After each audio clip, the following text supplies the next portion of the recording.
La historia de los orígenes de Roma se pierde entre las brumas de la leyenda.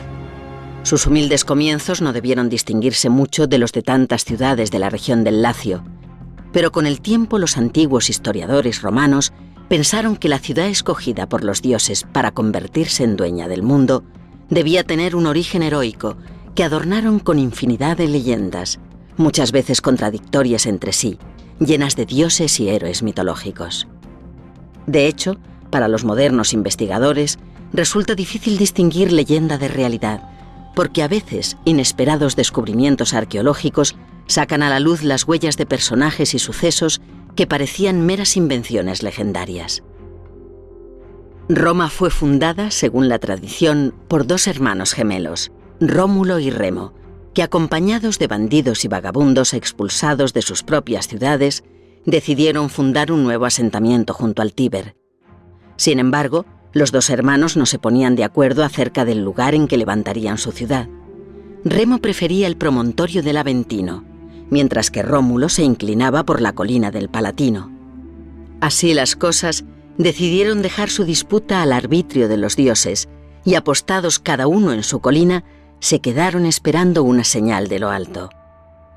La mañana del 21 de abril del año 753 a.C., Remo, que contemplaba el limpio cielo primaveral desde la cima del Aventino, divisó 6 enormes buitres sobre su colina.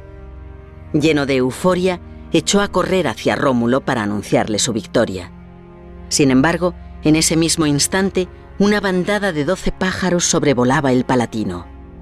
Con ayuda de un arado, Rómulo comenzó de inmediato a cavar el Pomerium, el foso circular que fijaría el límite sagrado de la nueva ciudad, prometiendo dar muerte a quien osara atravesarlo. Pero Remo, enojado por su derrota, lo cruzó desafiante de un salto y fue el primero en pagar con su vida la violación de la frontera sagrada de Roma. Esta leyenda encerraba para los romanos una halagüeña promesa. Su ciudad sería perfecta y jamás tendría fin, como el foso que rodeaba el Palatino. Pero contenía también una oscura amenaza. La sombra del fratricidio sobre la que estaba fundada planearía como una maldición sobre Roma, en cuya historia abundaron los asesinatos y las guerras civiles. La colonia de desarraigados que poblaban la primera Roma en torno a Rómulo, de procedencia latina, estaba formada íntegramente por varones, pero para construir una ciudad se necesitaban también mujeres. Pusieron entonces sus ojos en las hijas de los sabinos, que habitaban la vecina colina del Quirinal. Para hacerse con ellas, los latinos organizaron una gran fiesta, con carreras de carros y banquetes, y cuando los sabinos se encontraban vencidos por los vapores del vino, raptaron a sus mujeres. Al regresar a sus casas y descubrir el engaño, los sabinos declararon de inmediato la guerra a los latinos. Antes de partir al campo de batalla, Rómulo encomendó la custodia de la ciudad a la joven Tarpeya, pero ésta, enamorada en secreto del rey de los sabinos o anhelando una recompensa, prometió al monarca enemigo que le mostraría una vía oculta que conducía al Capitolio, donde estaba la fortaleza latina, a cambio de lo que él llevaba en el brazo izquierdo, en alusión a un brazalete de oro del rey. En efecto, los sabinos alcanzaron la ciudad gracias a las indicaciones de Tarpeya, pero en vez de entregarle su pulsera, el rey sabino ordenó a sus hombres que aplastaran a la traidora con sus escudos, que llevaban precisamente en el brazo izquierdo. Otra versión de la leyenda cuenta que los romanos descubrieron su traición y que la arrojaron al vacío por un precipicio que pasó a llamarse la Roca Tarpeya, inaugurando así la costumbre de castigar a los traidores de la patria lanzándolos desde ese punto. La ayuda de Tarpeya no evitó que sabinos y latinos se enfrentaran en el campo de batalla. En un momento del combate, en una célebre escena múltiples veces representada en el arte, las sabinas se interpusieron entre los contendientes, abrazándose al cuello de sus maridos y familiares para suplicarles que detuvieran la pelea. Pues si vencían los sabinos, ellas perderían a sus maridos, y si vencían los latinos, tendrían que llorar la muerte de padres y hermanos. Ante estos juiciosos razonamientos, los contrincantes depusieron las armas y firmaron la paz. Con esta leyenda ilustraban los romanos que su ciudad había nacido de la unión de dos pueblos, latinos y sabinos, a los que pronto se sumó un tercer elemento, los etruscos, un pueblo muy avanzado que poblaba la actual Toscana y que poseía importantes intereses comerciales en la región del Lacio. Desde la fundación de la ciudad por Rómulo en el año 753 a.C. hasta el advenimiento de la República en el 509 a.C., la ciudad fue gobernada por 7 reyes. El primer sucesor de Rómulo, Numa Pompilio, era de origen sabino. Hombre severo y piadoso, fue el fundador de la religión romana. Numa Pompilio enseñó a los romanos la forma en que debían rendir culto a sus dioses. Estableció el calendario sagrado e instituyó las principales ceremonias religiosas, siguiendo las instrucciones que, según decía, cada noche le dictaba una ninfa llegada desde el Olimpo. Fue además un rey pacífico. Durante todo su reinado, el templo de Jano, que solo se abría en tiempos de guerra, permaneció cerrado, algo que solo ocurriría otras 2 veces en la historia de Roma. Por el contrario, el recuerdo de su sucesor, Tulio Hostilio, ha quedado asociado al de un gran guerrero que organizó militarmente a los romanos y les enseñó a pelear. Conquistó Alba Longa, la ciudad más importante del Lacio, mediante un duelo singular entre Horacios y Curiacios, 2 tríos de hermanos gemelos, que se decantó a favor de los primeros y amplió considerablemente el territorio de Roma. Tulio Hostilio murió a manos de Anco Marcio, nieto de Numa, que le sucedió en el trono. Anco Marcio incorporó a Roma a los habitantes de varias ciudades latinas y amplió los límites de la primitiva ciudad. Construyó el puerto de Ostia e hizo que por primera vez Roma llegara al mar. Suyo es el primer puente de madera sobre el Tíber y la primera cárcel, consecuencia inevitable del crecimiento progresivo de la ciudad y con él de sus problemas. Roma dejaba poco a poco de ser un núcleo pastoril y agrario. Situada junto al principal vado del Tíber, era un lugar de intensa actividad económica y los romanos comenzaron a enriquecerse con el comercio. Así, a los 4 primeros reyes originarios de Roma le sucedieron 3 monarcas etruscos de la poderosa familia de los Tarquinios. Por contraste con sus rústicos predecesores latinos y sabinos, los reyes etruscos provenían de una cultura mucho más avanzada y mostraron a los romanos las ventajas del comercio y la industria. El primero de ellos, Tarquinio Prisco, culto e inteligente, se ganó la voluntad de los romanos mediante dádivas, y dicen que fue el primero en dirigir un discurso al pueblo pidiéndole su nombramiento. Para celebrar su triunfo y contentar a la plebe, organizó los primeros juegos en el emplazamiento actual del Circo Máximo, inaugurando una costumbre que no se interrumpió desde entonces. Con el fin de reforzar su autoridad, se hizo construir un palacio, en el que se mostraba ante nobles y plebeyos rodeado de un fastuoso ceremonial.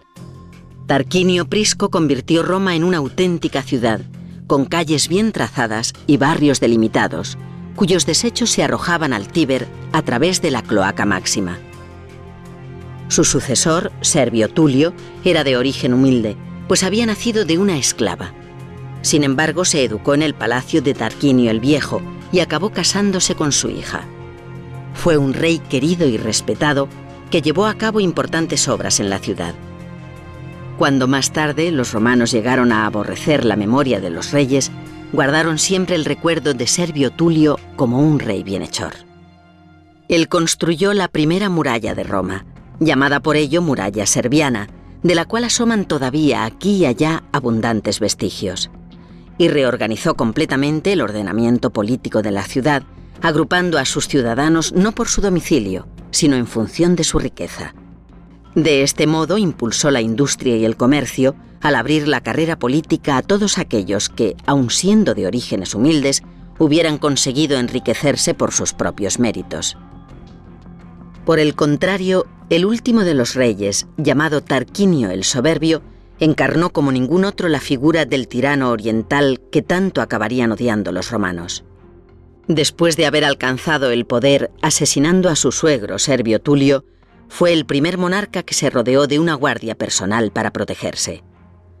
Ansioso de gloria, llevó a cabo importantes campañas militares en territorio etrusco y también realizó obras de gran envergadura en la ciudad, entre las que destaca la construcción del majestuoso templo a Júpiter en la cima del Capitolio, que sería durante siglos el más importante de Roma. A él se deben también el servicio personal obligatorio en la milicia y el reparto gratuito de trigo a la población, llamado annona. Pero sus victorias y sus construcciones no disimulaban su crueldad. Cansado de su despiadada arbitrariedad, el pueblo buscaba el modo de desembarazarse de su tiranía. El desencadenante de su caída fue la muerte de la joven Lucrecia. Esta honesta esposa había sido forzada por un hijo de Tarquinio, y tras confesar su desgracia a su padre y su marido, se suicidó delante de ellos atravesándose el corazón. La ciudadanía, encolerizada al enterarse del suceso, decidió expulsar al rey y a toda su familia. Corría el año 509 a.C. y comenzaba la República Romana, que gobernaría la ciudad durante 5 siglos. 7 reyes habían gobernado Roma durante 250 años. Los 4 primeros, incluido Rómulo, pastores y agricultores de origen latino y sabino. Los 3 últimos, de origen etrusco. Y se puede decir que su reinado fue positivo para Roma, que creció y se desarrolló como ciudad, alcanzando el predominio sobre el resto de los pueblos del Lacio. Pero Tarquinio el Soberbio dejó un recuerdo tan odioso en la memoria de los romanos que estos renegaron para siempre de la monarquía, y no era concebible entre los políticos de la ciudad peor traición que la de querer convertirse en rey. Aunque hubo emperadores que superaron con creces las maldades de Tarquinio en el ejercicio de su poder, en el resto de su larga historia, los reyes jamás volverían a Roma.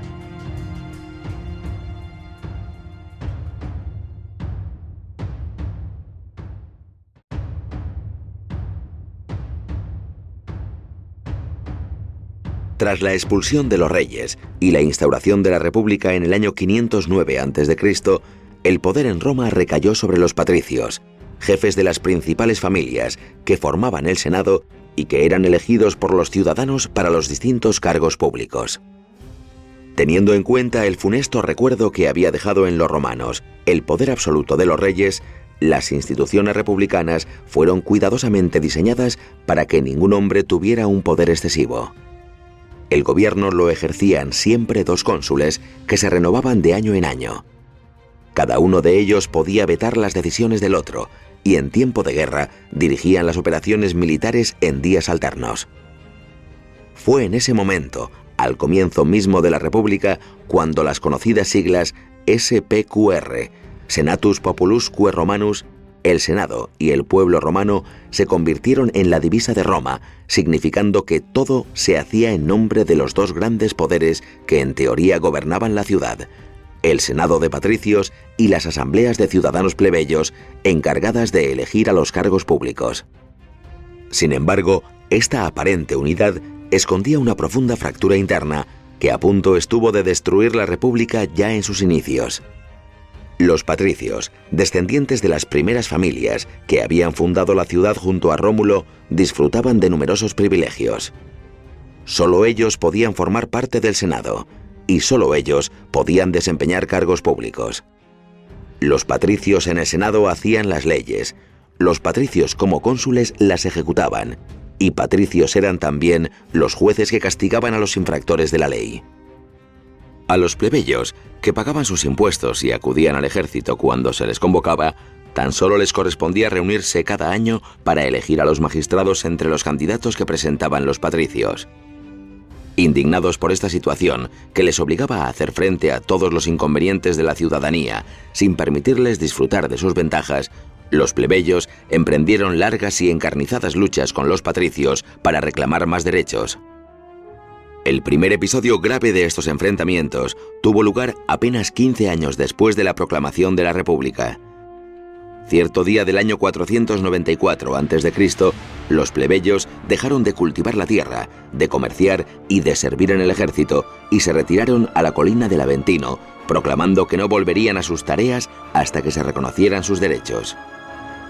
Al principio, los patricios enviaron mensajeros que, entre ruegos y amenazas, instaron a los plebeyos a abandonar su actitud. Pero estos se mantuvieron firmes, y la ciudad, falta de mano de obra, quedó sumida en el caos. Al final, el Senado tuvo que capitular y accedió a incluir una nueva magistratura en el ordenamiento institucional, los tribunos de la plebe. Estos magistrados, que solo podrían ser elegidos entre candidatos plebeyos, tendrían como única función defender sus intereses y dispondrían para ello del derecho de veto sobre cualquier resolución senatorial. Para que este enorme poder no provocara represalias por parte de los patricios, los tribunos de la plebe serían considerados personas sagradas. Si alguien atentaba contra su vida, su cabeza sería sacrificada a Júpiter y sus bienes subastados. Medio siglo después de estos episodios, en el año 451 a.C., los plebeyos obtuvieron una nueva conquista. 10 hombres sabios elegidos entre los romanos redactaron la Ley de las 12 Tablas, que se convirtió en la primera ley escrita de Roma. Hasta entonces, habían sido los jueces patricios quienes aplicaban la ley basándose en las normas no escritas de la costumbre, lo que permitía todo tipo de arbitrariedades. Tras medio siglo de enfrentamientos entre patricios y plebeyos, estas primeras concesiones llevaron la paz interna a Roma. La joven república estaba lista por fin para mirar a su alrededor. Desde el comienzo de la república, Roma ejercía un poder predominante sobre el resto de las ciudades latinas y les había impuesto un pacto de privilegio para ella llamado Fidus Cassianum, que comenzaba con estas solemnes palabras: haya paz entre los romanos y todas las ciudades latinas, mientras la posición del cielo y la tierra siga siendo la misma. Pero aunque el cielo y la tierra no cambiaron su posición, las ciudades del Lacio intentaron librarse de la superioridad de Roma y de los abusivos pactos que les imponía.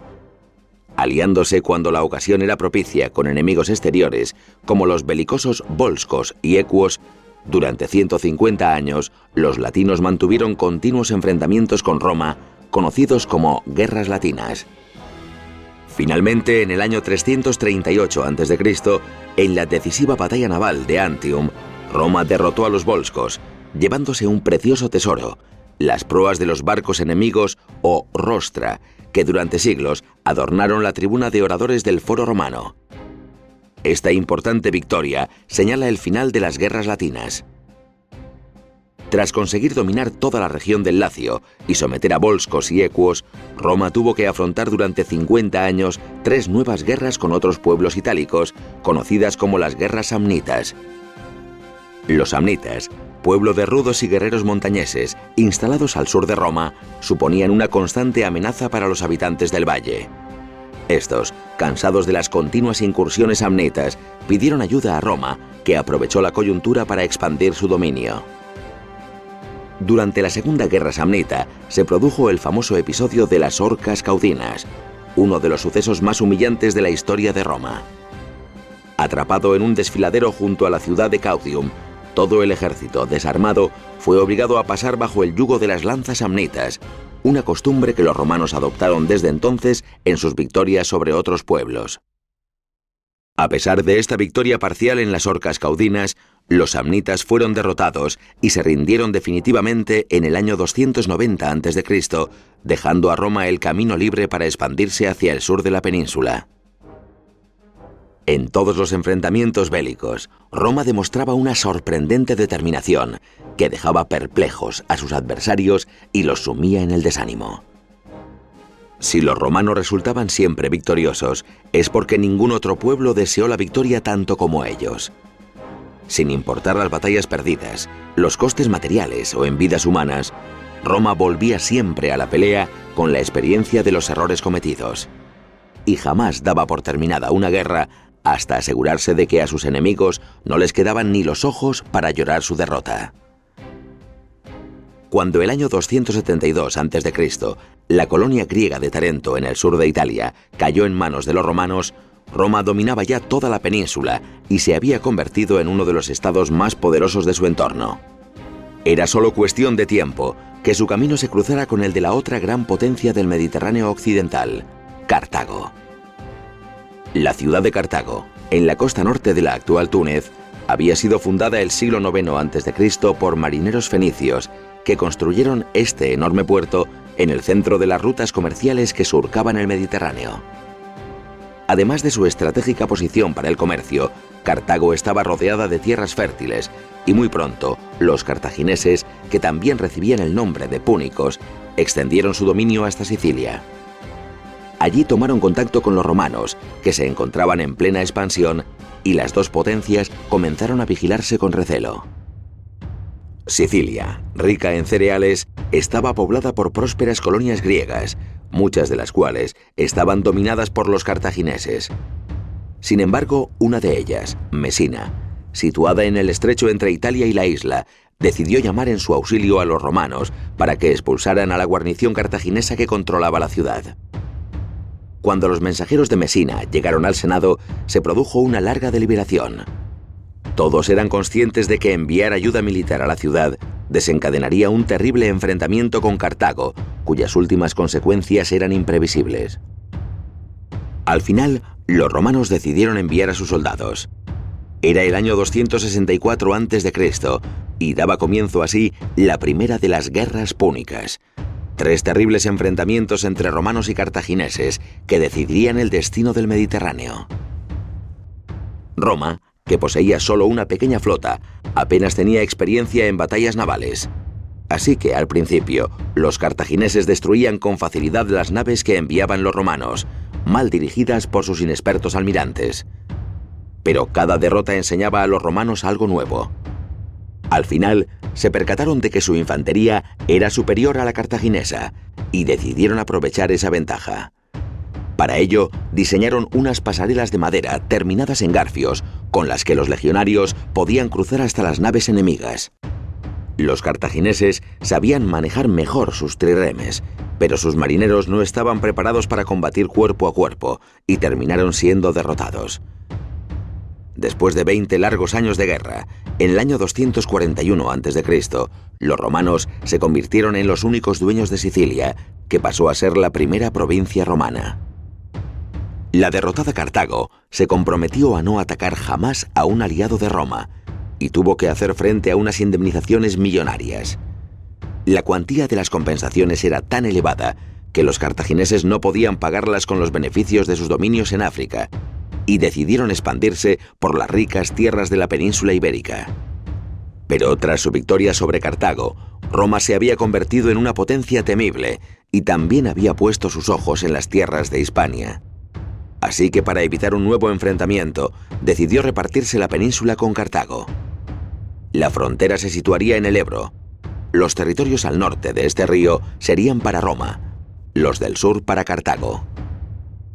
Pero el pacto parecía olvidar que al sur del río Ebro se encontraba Sagunto, una ciudad situada en territorio cartaginés, pero que era aliada de Roma. Cuando Cartago quiso conquistarla, Sagunto solicitó la ayuda de Roma, y de nuevo el Senado debatió sobre la conveniencia de auxiliar a su aliado. Para cuando se tomó una decisión, Sagunto había caído ya en manos de los cartagineses, después de que sus habitantes se suicidaran y prendieran fuego a la ciudad. Había pasado medio siglo desde la Primera Guerra Púnica, y el año 213 a.C. comenzaba la segunda, que enfrentaría a muerte a 2 genios militares, Aníbal y Escipión. Roma se encontró esta vez al borde del desastre. Después de atravesar los Alpes con su ejército de elefantes, Aníbal, que había derrotado fácilmente a todas las legiones romanas que le salieron al paso, se encontraba a las puertas de Roma, y todo parecía indicar que ésta sería exterminada. Pero también esta vez los romanos salieron victoriosos, gracias a uno de los héroes de la historia de Roma, Escipión el Africano. Esta segunda derrota redujo definitivamente a Cartago a una potencia menor recluida en el norte de África. Sin embargo, los años pasaban y los romanos todavía recordaban con pánico los terribles momentos de la amenaza de Aníbal, lo cerca que habían estado de la catástrofe. El viejo Catón, un senador célebre por su severidad y por su retórica, no perdía ocasión para recordar que debían aniquilar al enemigo. Sin importar el asunto del que estuviera hablando en la asamblea del Senado, sus discursos terminaban siempre con la misma coletilla: Delenda es Cartago. Cartago debe ser destruida. Si no, alegaba, Roma jamás tendría descanso y viviría siempre atemorizada por la amenaza púnica. Al final, Escipión Emiliano, descendiente del gran general que había salvado a Roma en los tiempos de Aníbal, condujo la última guerra púnica en el año 147 a.C., un siglo después del comienzo de la primera. Fue necesario inventar una excusa para declarar la guerra, y los cartagineses, desesperados, no presentaron demasiada resistencia. Pero eso no les libró de uno de los más terribles castigos que haya sufrido jamás una ciudad. Los romanos saquearon, quemaron y arrasaron Cartago hasta los cimientos, y cuando la ciudad había desaparecido, convertida en un montón de ruinas humeantes, los romanos pasaron el arado, sembraron con sal y maldijeron esa tierra para siempre, de modo que nadie volvió a habitar jamás la ciudad que un día había sido la más poderosa del Mediterráneo. Roma había exorcizado al más terrible de sus demonios y era dueña absoluta de toda la cuenca occidental del Mediterráneo. Aún quedaban en Grecia, en Turquía y en Siria grandes reyes que se atrevieron a hacer frente al poderío de Roma, pero fueron barridos por la incontenible marea de sus legiones. Mucho han debatido los historiadores sobre este sorprendente afán de dominio que llevó a los romanos a someter una tras otra todas las naciones del Mediterráneo. De hecho, los propios romanos lo atribuían al deseo de los dioses. Lo cierto es que sus ciudadanos se habían acostumbrado a las conquistas y a sus beneficios. Además del oro, la plata y las piedras preciosas, con cada victoria Roma recibía incontables tributos en especie, cientos de esclavos, obras de arte y animales exóticos. Estas riquezas permitían la distribución gratuita de alimento a la ciudadanía, grandiosas obras públicas e increíbles espectáculos. El pueblo vivía de forma espléndida. Los senadores se enriquecían por encima de toda medida y los generales orgullosos recorrían triunfantes la ciudad. Sin embargo, en otro terreno, los propios conquistadores fueron los conquistados.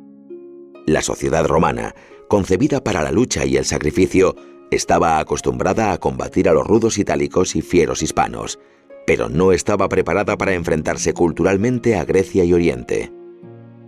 Cuando entraron victoriosos en Atenas, los romanos quedaron fascinados por la belleza de su arte, el refinamiento de su filosofía y la dulce musicalidad de un idioma concebido para el razonamiento.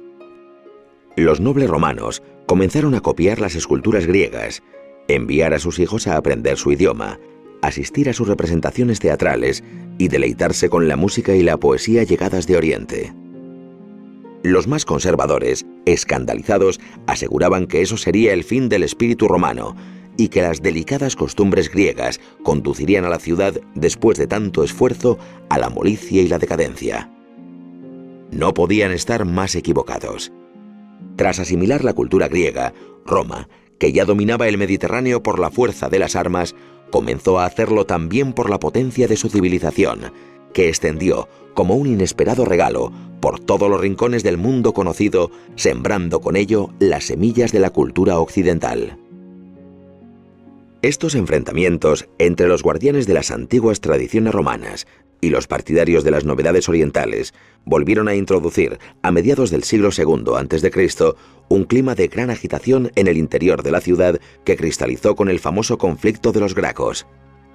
Los gracos eran dos hermanos de ideas avanzadas que, como tribunos de la plebe y en defensa de sus intereses, reclamaban una reforma agraria, la distribución gratuita de tierras entre los ciudadanos más pobres de Roma en perjuicio de los todopoderosos terratenientes. Los dos fueron asesinados, el mayor el mismo día en que acababa su mandato de tribuno, pues los tribunos de la plebe, como dijimos, eran sagrados e inviolables. Con el hermano menor, sin embargo, ni siquiera esperaron a que expirara su mandato. La muerte violenta de los gracos dio comienzo al siglo I a.C., el más terrible y convulso de la historia de Roma. Durante casi 100 años, Roma se desangró en interminables guerras civiles, cuya causa era precisamente su poder y sus inmensos dominios. En efecto, las instituciones republicanas, que habían servido para gobernar la ciudad durante 500 años y la habían conducido a la conquista del Mediterráneo, eran insuficientes para administrar sus posesiones. Los generales romanos eran ya demasiado poderosos. Apoyados en sus legiones y en los recursos de las provincias que gobernaban, pugnaban entre sí para hacerse con el poder en solitario. Primero Mario y Sila, después César y Pompeyo, sumieron el Mediterráneo en un baño de sangre. El último gran enfrentamiento se produjo entre Marco Antonio y Augusto. Finalmente, exhaustos tras un siglo entero de enfrentamientos continuos, la ciudadanía y los senadores entregaron el poder al vencedor de esta última guerra. El año 27 a.C., Augusto, único señor de Roma por la fuerza de las legiones y la aclamación del pueblo, inauguraba una nueva era, el Imperio. La época de las grandes conquistas había terminado. Ahora Roma debía aprender a administrar sus enormes dominios.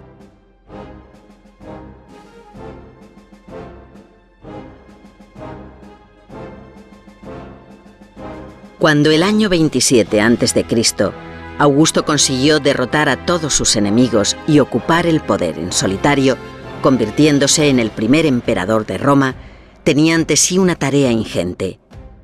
Era necesario transformar las viejas instituciones republicanas, concebidas para gobernar una pequeña ciudad-estado, de modo que pudieran hacer frente a la administración de unos dominios que se extendían desde Hispania hasta Siria y desde Normandía hasta Egipto.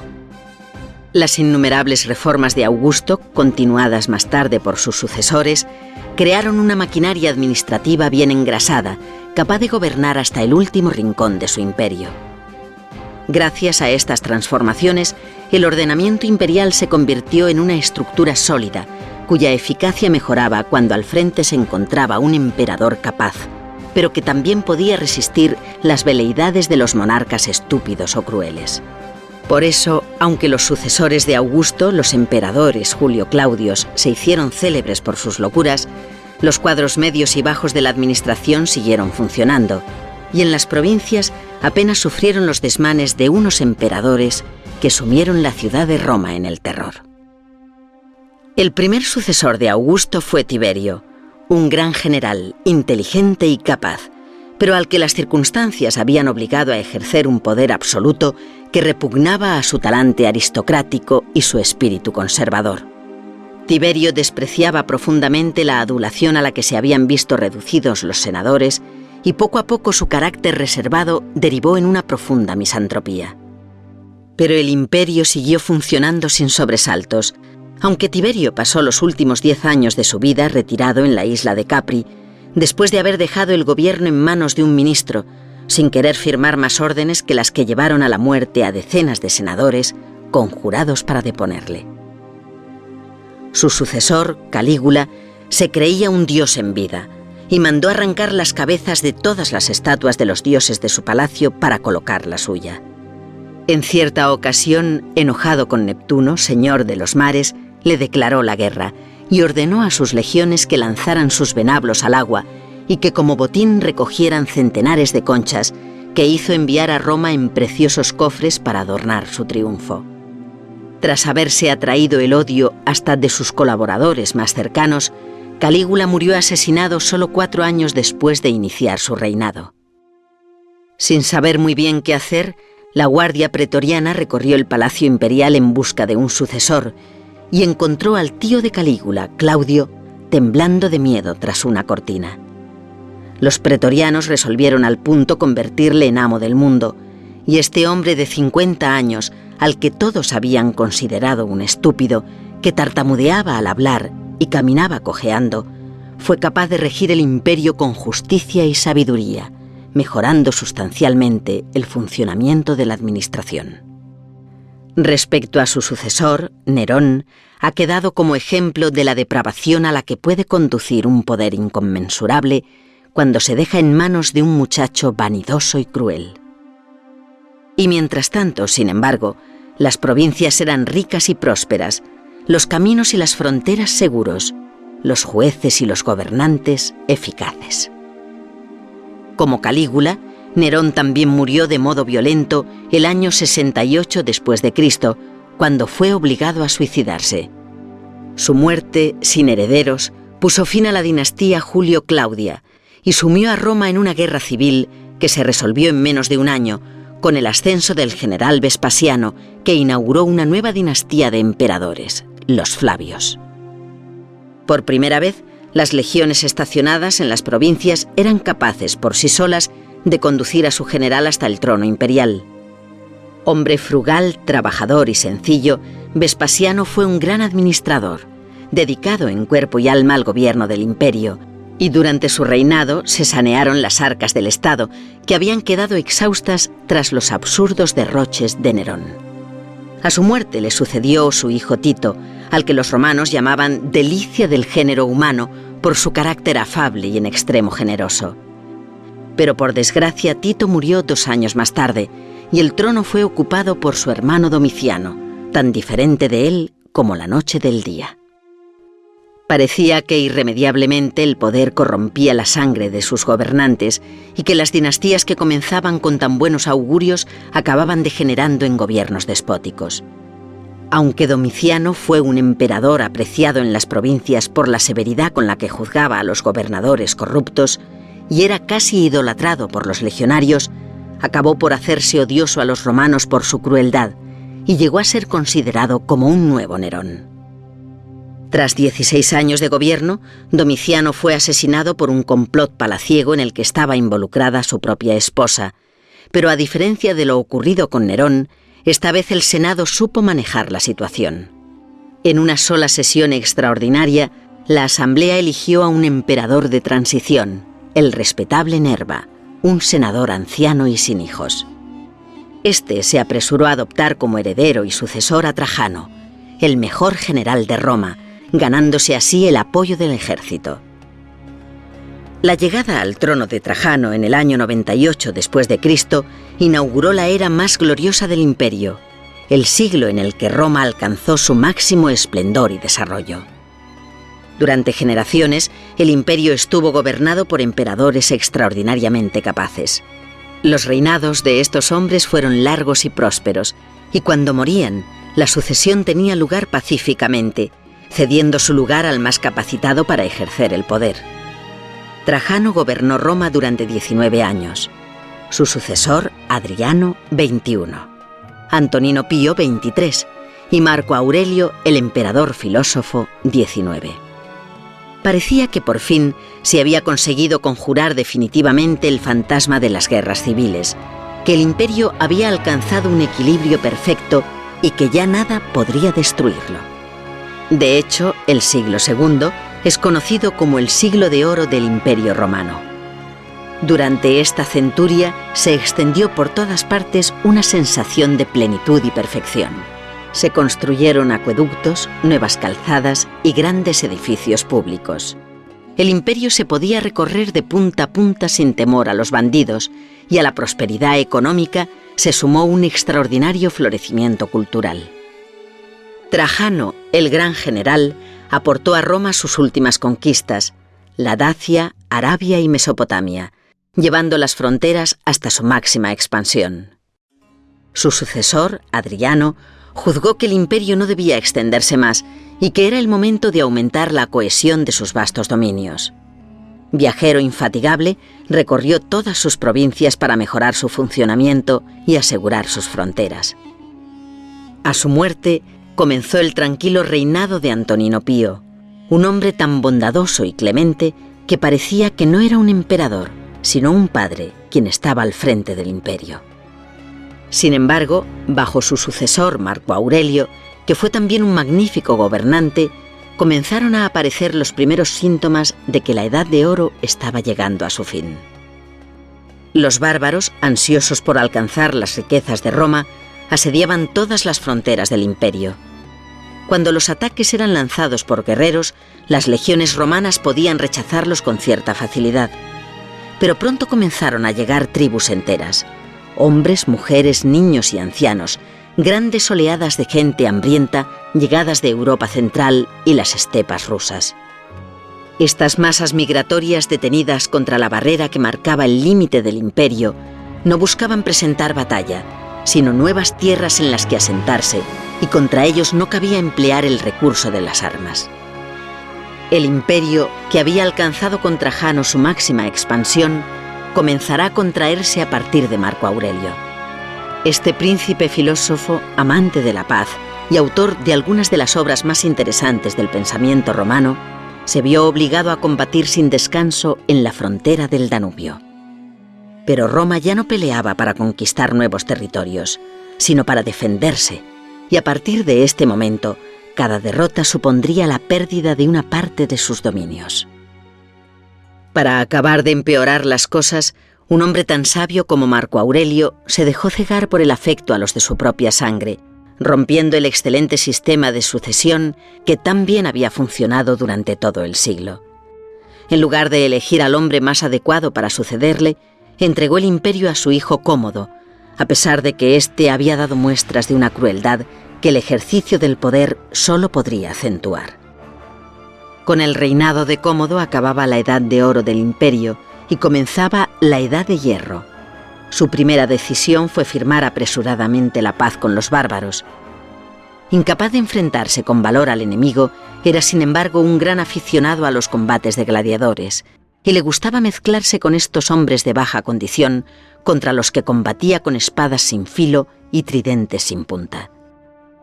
De regreso a Roma, Cómodo dio rienda suelta a su carácter violento y a sus delirios de grandeza. Quiso que los romanos le rindieran culto como a Hércules.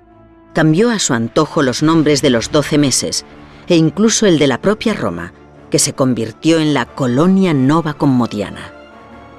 El primer día del año 193, considerando que con ello agradaría a los dioses, tenía planeado sacrificar a los 2 cónsules, después de que éstos, ignorantes de su destino, concluyeran el desfile ritual que inauguraba el año.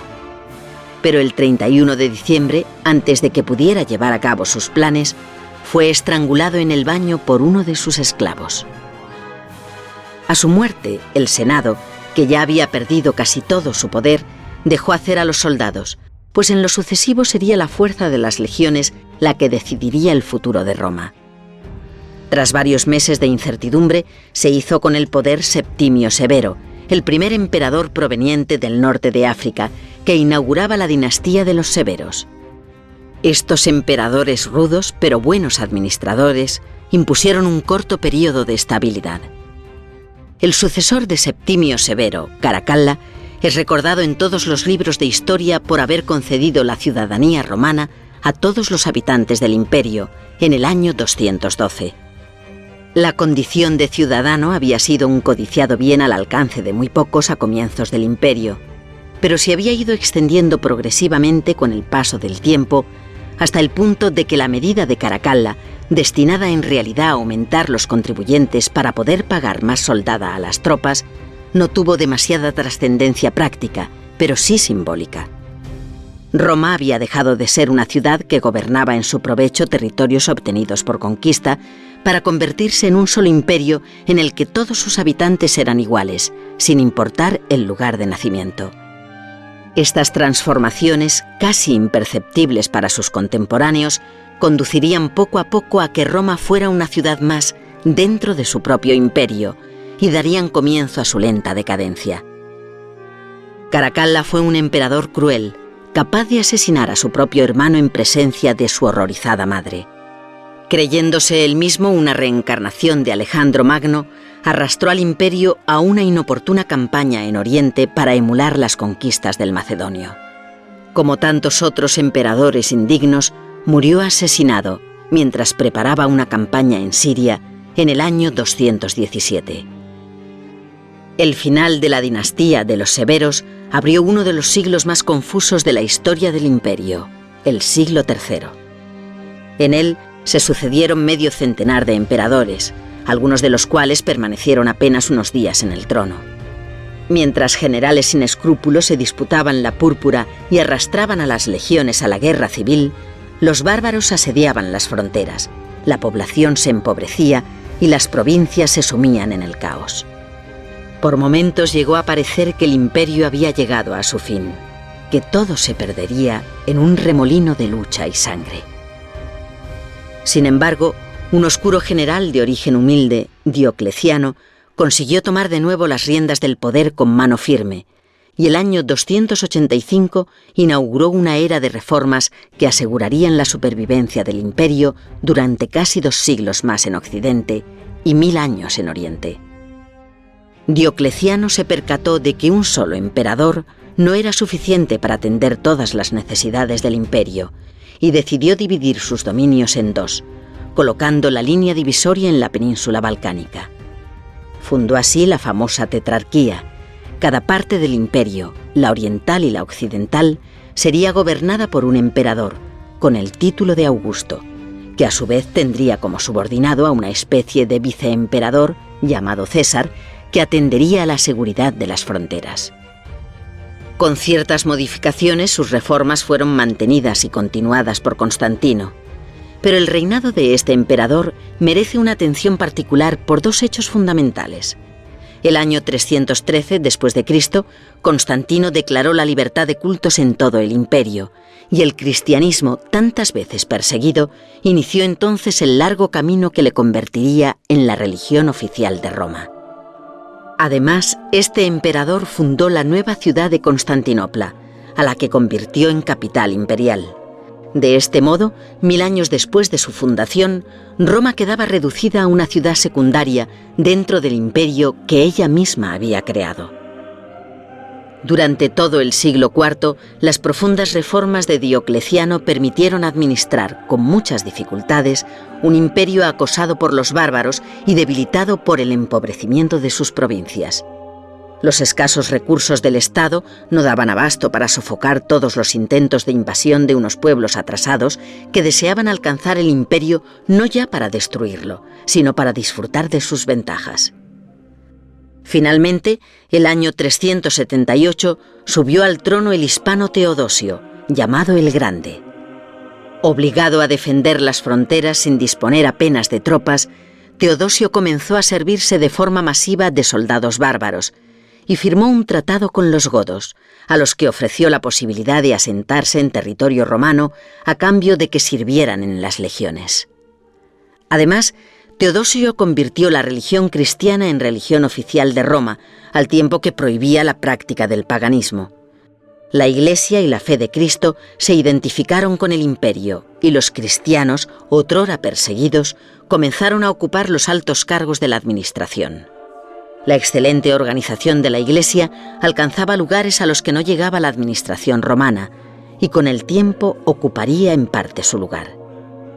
Buscando una última solución desesperada a los problemas del imperio, Teodosio decidió repartirlo a su muerte entre sus dos hijos, dando comienzo a la histórica división que será ya definitiva entre Oriente y Occidente. El imperio de Occidente quedó a cargo de Honorio y el de Oriente en las manos de Arcadio. Naturalmente, esta división no puso fin a los problemas, sobre todo en la mitad occidental. Burgundios, alanos, suevos y vándalos campaban a sus anchas por el imperio y llegaron hasta Hispania y el norte de África. Los dominios occidentales de Roma quedaron reducidos a Italia y una estrecha franja al sur de la Galia. Los sucesores de Honorio fueron monarcas títeres, niños manejados a su antojo por los fuertes generales bárbaros, los únicos capaces de controlar a las tropas formadas ya mayoritariamente por extranjeros. El año 402, los godos invadieron Italia y obligaron a los emperadores a trasladarse a Rávena, rodeada de pantanos y más segura que Roma y Milán. Mientras el emperador permanecía impotente, recluido en esta ciudad portuaria del norte, contemplando cómo su imperio se desmoronaba, los godos saqueaban y quemaban las ciudades de Italia a su antojo. En el 410, las tropas de Alarico asaltaron Roma. Durante 3 días terribles los bárbaros saquearon la ciudad, profanaron sus iglesias, asaltaron sus edificios y robaron sus tesoros. La noticia, que alcanzó pronto todos los rincones del imperio, sumió a la población en la tristeza y el pánico. Con el asalto a la antigua capital se perdía también cualquier esperanza de resucitar el imperio, que ahora se revelaba abocado inevitablemente a su destrucción.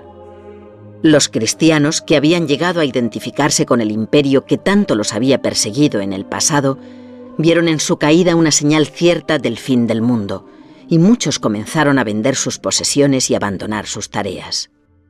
San Agustín, obispo de Hipona, obligado a salir al paso de estos sombríos presagios, escribió entonces La ciudad de Dios para explicar a los cristianos que aunque la caída de Roma era sin duda un suceso desgraciado, solo significaba la pérdida de la ciudad de los hombres. La ciudad de Dios, identificada con su Iglesia, sobreviviría para mostrar también a los bárbaros las enseñanzas de Cristo. Finalmente, el año 475, llegó al trono Rómulo Augustulo. Su pomposo nombre hacía referencia a Rómulo, el fundador de Roma, y a Augusto, el fundador del imperio, y sin embargo nada había en el joven emperador que recordara a estos grandes hombres. Rómulo Augustulo fue un personaje insignificante que aparece mencionado en todos los libros de historia gracias al dudoso honor de ser el último emperador del Imperio Romano de Occidente. En efecto, solo un año después de su acceso al trono, fue depuesto por el general bárbaro Odoacro, que declaró vacante el trono de los antiguos Césares. Así, casi sin hacer ruido, cayó el Imperio Romano de Occidente, devorado por los bárbaros. El de Oriente sobreviviría durante 1000 años más, hasta que los turcos, el año 1453, derrocaron al último emperador bizantino. Con él terminaba el bimilenario dominio de los descendientes de Rómulo.